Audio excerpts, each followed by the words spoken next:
네, 안녕하세요. 거꾸로 있는 셀프 스파이스 러닝입니다. 오늘은 되게 특별한 손님 모셨는데요. 저희 한국에는 백본을 학습하는 팀이 몇 개 없습니다. 그 한 팀을 리드하고 계시는 김보소님을 초대했습니다. 네, 보소님 안녕하세요. 네, 안녕하세요. 저는 현재 카카오에서 LLM 관련 백본 학습하고 있는 김보섭이라고 합니다. 네, 오늘 발표 너무너무 기대되고요. 네, 우리 역사적으로 오늘 같이 읽어볼 논문은 역사적으로 SLLM의 시대를 열었다고 할 수 있는 실질적으로 뭐 라마 1 논문이 있긴 하지만요. 라마 2, 네, 오픈 파운데이션 파인 튠드 챗 모델이라는 논문을 같이 읽어보겠습니다. 네, 그럼 보섭님 발표 잘 부탁드리도록 하겠습니다. 네, 재웅님이 소개해 주신 대로 저는 오늘 이제 라마2 페이퍼를 좀 발표하게 됐고요.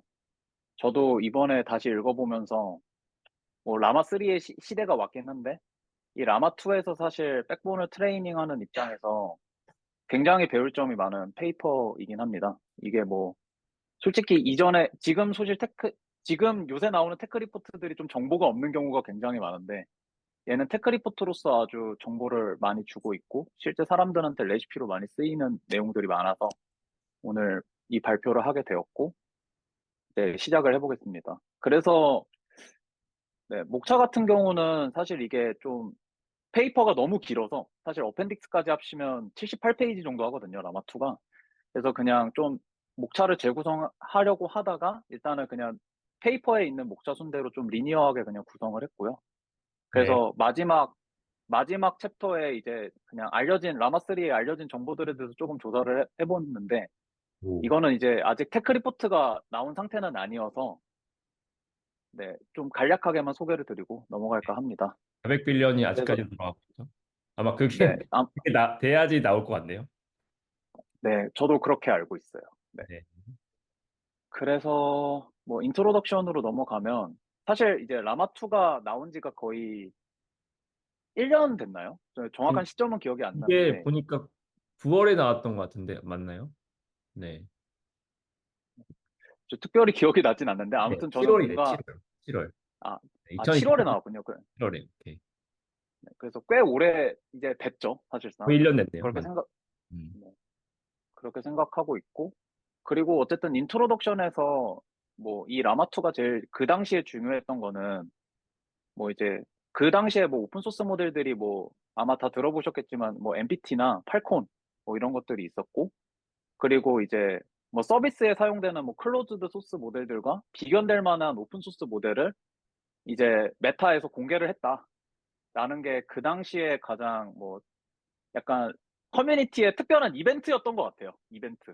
음, 이벤트였고 음. 그리고 뭐 페이퍼에 있는 피겨 딱 인트로덕션에 나오는 피겨 두 개만 봐도 우리가 느낄 수 있는 거는 음. 왼쪽에 피겨 1을 보면 이제 그 헬프풀니스 관점에서 챗 모델을 휴먼 이벨리에이션 한 게 지금 보시면 그 당시에 뭐 알려져 있는 오픈소스 모델이나 혹은 PALM 같은 뭐 구글에서 만든 모델보다 뭐 거의 대부분 좋은 거를 볼 수 있고 휴먼 이벨리에이션 관점에서 그래서 피겨 2를 보시면은 이제 뭐 사실 이것도 뭐 작년부터 시작돼서 거의 기조로 온 것 같은데 음.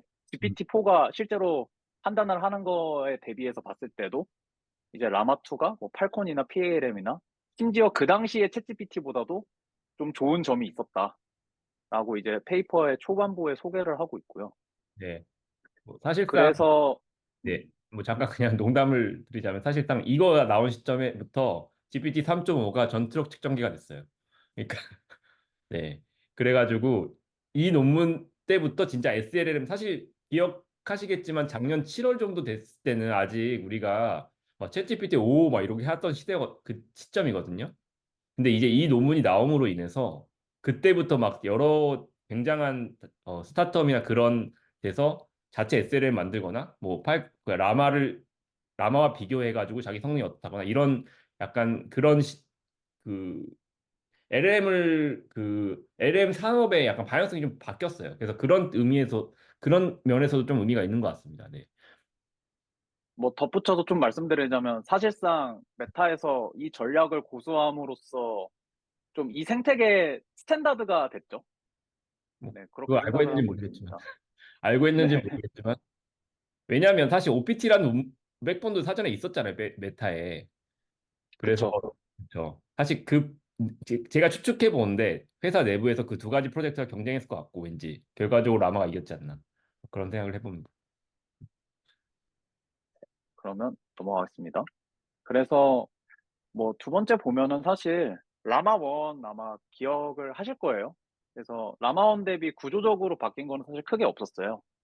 그래서 뭐 컨텍스트 랭스가 좀 커졌고, 그리고 부분적으로 이제 지금은 너무 익숙한 기술이 돼버렸지만 그 당시에 그룹 쿼리 어텐션이라는 거를 부분 적용을 했어요. 좀 음. 큰 모델 사이즈에 대해서 부분 적용을 했고, 그리고 이제 학습에 사용한 데이터가 라마1 대비 프리트레이닝, 파인 튜닝 관점에서 다 증가하고, 특히 좀 이 당시에 재밌었던 거는 파인 튜닝을 굉장히 고도화했어요. 뭐 음. 요새는 좀 사실은 포스트 트레이닝이라는 용어로 많이 쓰긴 하는데, 그 포스트 트레이닝을 어떤 파이프라인 관점에서 굉장히 고도화해서 사용을 했다 정도로 보시면 될 것 같고, 이 내용들을 이제 소개를 드릴 예정입니다. 네. 네.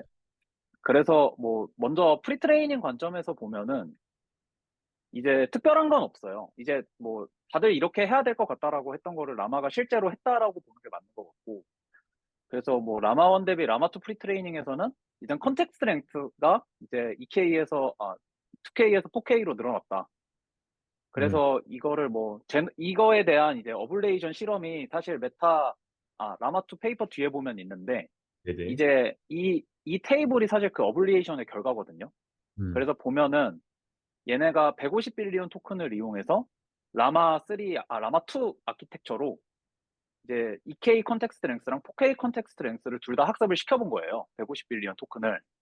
그렇게 했을 때 실제로 테이블 17 같은 경우를 보면은 이 4K 이전에 2K가 거의 약간 스탠다드 컨텍스트 랭스였으니까, 이게 2K와의 그 당시에 좀 많이 쓰이던 베이스라인 벤치마크들과 비교해 봤을 때 성능이 뭐 떨어지거나 뭐 오히려 좋은 점도 있죠.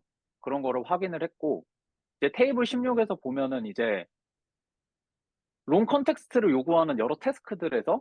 성능이 이제 압도적으로 증가하는 거를 볼 수가 있었어요. 그래서 얘네가 이런 어블레이션을 통해서 4K로 컨텍스트 랭스를 확장을 했다라고 음. 보시면 될 것 같은데, 보시면 될 것 같습니다. 네. 네. 그리고 다음으로는 뭐 그룹 투 쿼리 어텐션도 이게 뭐 멀티 헤드 어텐션에서 그룹 투 쿼리 어텐션으로 변경을 했는데, 이것도 이제 어펜딕스에 보면 다 어블리에이션을 하고 한 거죠. 이제 네. 그룹 투 쿼리 어텐션을 사용했을 때 멀티 헤드 어텐션과 거의 비슷한 성능을 얻을 수 있고, 스루풋 관점에서 학습할 때 MQA랑 비슷하다. 멀티 쿼리 어텐션과 비슷한 성능을 얻을 수 있어서 이거를 했고요. 그래서 지금 보시면 테이블 18을 보시면 이제 어텐션 아키텍처 어블레이션 결과를 보면 사실상 이제 GQA와 MQA나 뭐 MHA가 뭐 사실 거의 차이가 나질 않아요. 음. 실제로.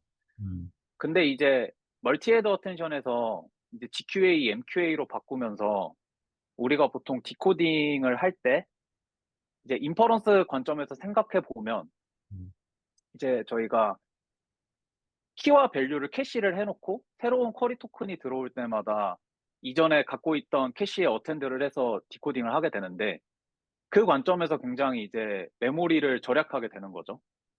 그래서 그것 때문에 뭐 인퍼런스 관점에서도 좋고 실제 트레이닝 관점에서도 애초에 나오는 키 밸류가 적으니까 좀 더 많은 배치를 밀어 넣을 수 있어서 스루풋이 중대된다라고 음. 이제 볼 수 있겠고, 옆에 피겨 24를 봐도 지금 보시면 이제 레이턴시 포 토큰이 있는데, 음. 지금 보시면은 네, 보시면 컨텍스트 랭스가 길어짐에 따라서 사실 이제 GQA와 MQA는 큰 차이가 없고, MHA 같은 경우에는 애초에 아주 긴 컨텍스트 랭스를 소화할 수가 없어서 아웃 오브 메모리가 나서 인퍼런스 자체가 되질 아, 않는다라는 거를 피겨 24에서 확인하실 수가 있습니다.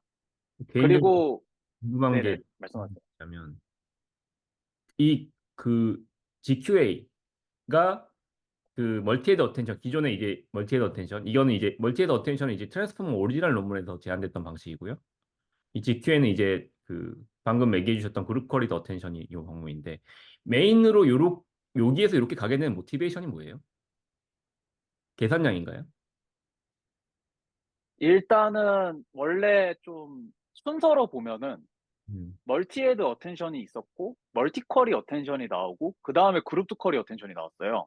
음, 그래서 이제 멀티쿼리 어텐션이 제가 알기로 그 트랜스포머의 저자 중에 한 분이 쓴 논문인데 음, 걔가 이제 그 분이 이제 멀티쿼리 어텐션을 썼을 때 어쨌든 인퍼런스랑 스루풋 관점에서 효율이 있는데 멀티헤드 어텐션과 거의 차이가 없더라를 음, 이제 그 페이퍼에서 보여줬고 그 페이퍼에서 사실 이제 그거를 성능을 쟀던 태스크가 아마 제 생각에 트랜슬레이션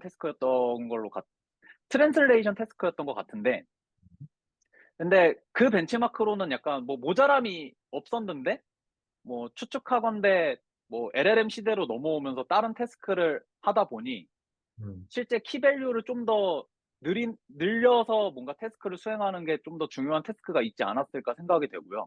음, 그리고 이제 그룹 투 쿼리 어텐션으로 온 이유가 이제 이제 그룹 투 쿼리 어텐션이랑 멀티 쿼리 어텐션이랑 실제로 우리가 구현을 해보면은 거의 똑같겠죠. 어, 비슷하겠죠. 비슷합니다. 그래서 실제로 멀티 쿼리 어텐션을 구현을 하면 저희가 예를 들어서 뭐 텐서 모델 패러렐 이런 거를 생각해 봤을 때 저희가 뭐 컬럼 패러렐, 로우 패러렐 있고 그 각각의 어쨌든 결국에는 컬럼 패러렐, 로우 패러렐 같은 뭐 텐서 모델 패러렐 기술이 그 내가 예를 들어서 쿼리 관점에서는 그 쿼리를 뽑기 위한 뭐 매트릭스의 뭐 컬럼 부분을 뭐 음, GPU 개수만큼 잘 나눠서 곱해주는 건데 네. 사실 실제 멀티 쿼리 구현을 해보면은 음, 어쨌든 저 키밸류라는 게 나눠지지 않고 음, 텐서 모델 패러렐을 썼을 때 음, 그 텐서 모델 패러렐 모든 리전에 저 키밸류가 있어야 되거든요. 네네. 그래서 실제로는 저 키와 밸류를 뽑는 레이어가 사실상 모든 텐서 모델 패러렐 리전에 존재를 하게 돼요. 음, 그래서 연산 관점에서 사실 뭐 아, 그 어, 구현 관점에서 그룹 트 쿼리 어텐션이랑 멀티 쿼리 어텐션이랑 사실 음, 차이가 있긴 한데 음, 그게 이점이 크지 않습니다. 멀티 쿼리가 실제로 해보면 음, 그 구현을 정말 제대로 하려면 저희가 보통 이제 디멘전을 생각을 할 때 텐서 디멘전을 보통 배치 시퀀스 히든으로 생각하잖아요. 네. 그래서 그 구현을 진짜 효율적으로 하려면 시퀀스 디멘전이 앞쪽으로 오도록 바꿔서 구현을 해야 돼요. 어, 근데 그렇게 할 바에는 그냥 그룹 쿼리 어텐션을 쓰는 거죠. 음, 그래서 약간 그런 연대가 있는 걸로 알고 있고 음, 그래서 실제 저희도 이제 실험을 해봤던 것 중에 보시면은 밑에 이제 제가 그 페이퍼에 있는 내용을 일부 인용을 했는데 네. 이제 저 시밀러 오버롤 파라미터를 이제 유지하기 위해서 보시면은 어쨌든 어텐션에 멀티헤드 어텐션 대비 그룹 쿼리 어텐션 가고 멀티 쿼리로 갈 때 파라미터 개수가 줄잖아요. 어텐션 파트에서. 어? 그래서 저기 보면은 오버롤 파라미터에 대한 그 감소분을 보상하기 위해서 피더 포워드 레이어의 부분을 디멘전의 크기를 키워서 그거를 보상한다라는 내용이 있는데 네. 제가 실제로 회사에서 실험했을 때는 이 부분이 굉장히 중요했었습니다. 아, 요게 이게 그 뭐죠? 요게 이제 그 멀티드 어텐션, 그러니까 그룹컬리 어텐션 하고 나서 붙는 댄스 레이어 말씀하시는 거죠? 네 맞아요. 어텐션 이후에 MLP 단. 오케이, 네. 오케이. 그리고 이제 스케일링 로가 음, 사실은 이 당시에 그 아마 친칠러 페이퍼를 보면은 그때 친칠러 스케일링 로가 발표가 됐었잖아요. 사실 지금은 그 친칠러 스케일링 로 자체도 깨진 지가 오래되긴 했지만 그래서 이 당시에 라마 원도 사실 친칠러 스케일링 로보다는 좀 크게 학습을 했었는데 그걸 넘어서는 학습을 했었는데 음, 라마 2에서는 이제 라마 원 대비 훨씬 더 많은 토큰 수를 학습을 했었죠.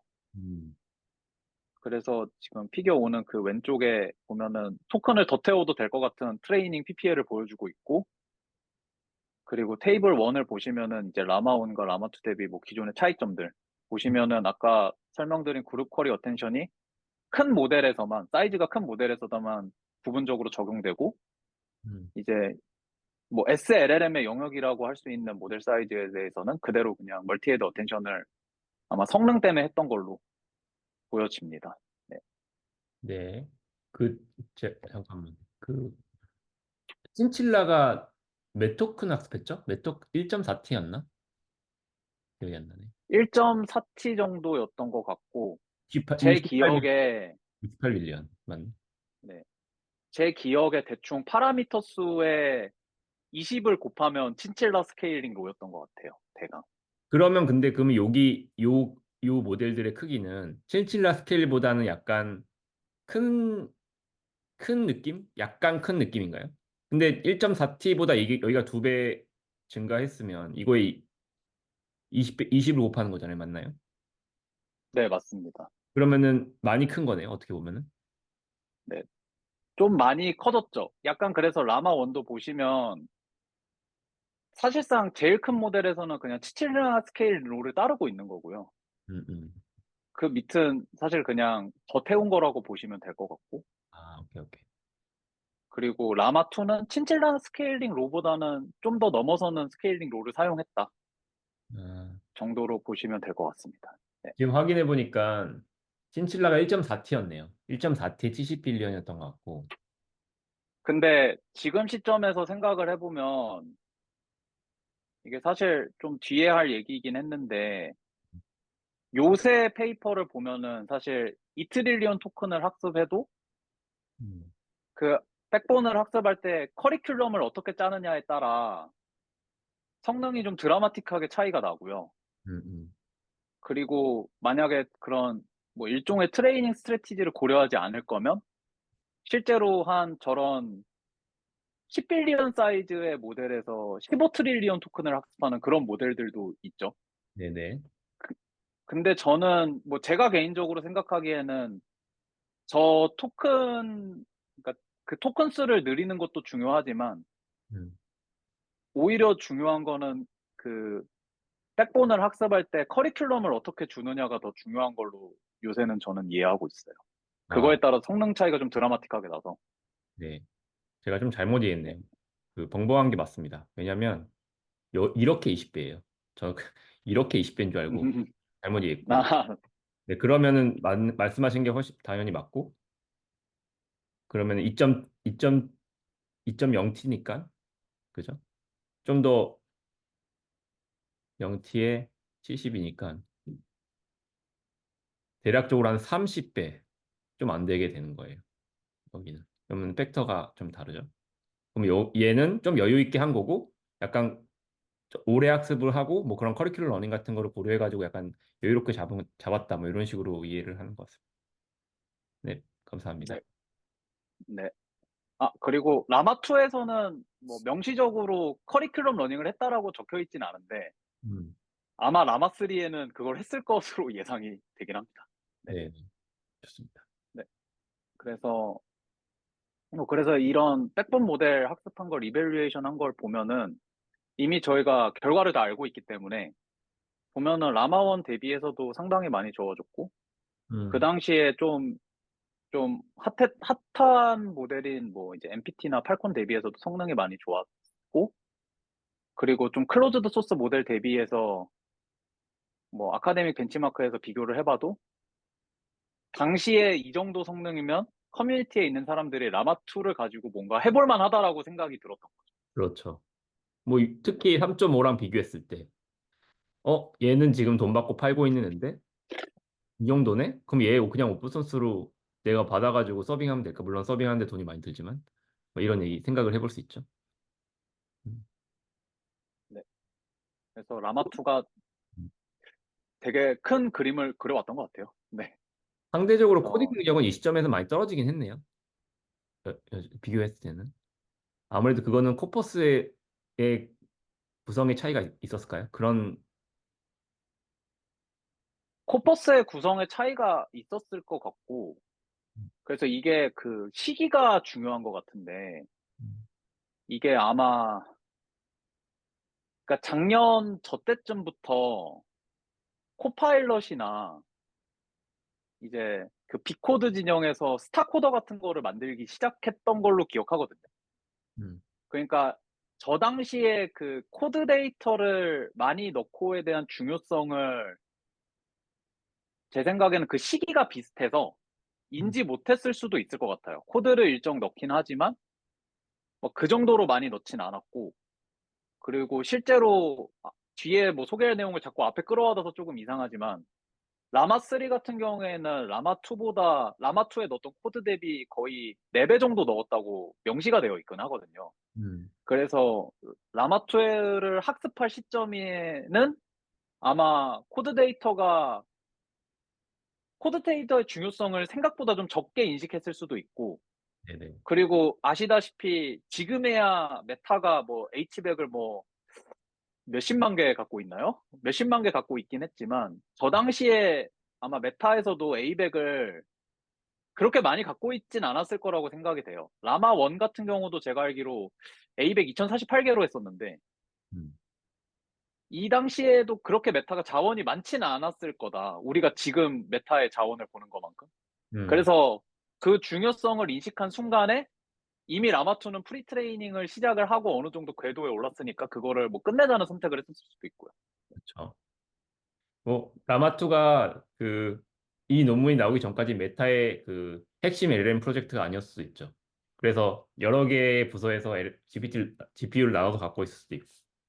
뭐 아무튼 여러 가지 사정이 있었는지는 저희는 모르지만요. 아무튼 그랬다는 거고.